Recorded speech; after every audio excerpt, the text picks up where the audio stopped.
વડોદરાથી સમાચાર સિરપ કાંડમાં મોટો ખુલાસો। દવા લખનાર વ્યક્તિ ધોરણ 12 પાસ હતો। આરોપી પાસે તબીબી ડિગ્રી ન હોવાનો ખુલાસો।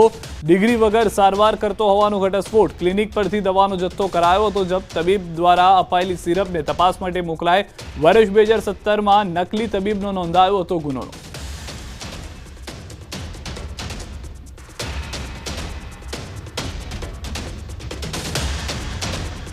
आज कफ सिरप ने जो डॉक्टर है अहीं आगळ ते फूड एंड ड्रग्स डिपार्टमेंट पण अहीं आव्युं छे, पोलीस डिपार्टमेंट छे, अमे आरोग्य डिपार्टमेंट पण अहींया छीए अने एमना घरे अने अहीं आगळ स्थळ पर एमना क्लिनिक बनाव्युं छे त्यां आगळ पण पोलीसनी टीम फूड एंड ड्रग्सनी कार्यवाही करी रही छे।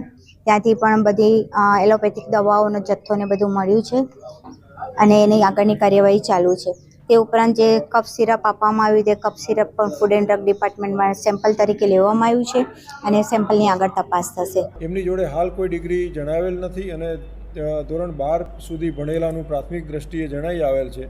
એમણે કોઈ પ્રાઇવેટ કોર્સ કરેલો હોય એવું હાલ જો તપાસમાં નીકળશે તો એના અનુસંધાને આગળ તપાસ ચાલુ છે। તો મહત્વનું છે કે ડભોઈમાં 2 બાળકોની તબિયત બગડતા નજીકના ક્લિનિકમાં સારવાર માટે ખસેડાયા હતા। ત્યાં તબીબે સિરપ તેમજ દવાઓ આપી હતી।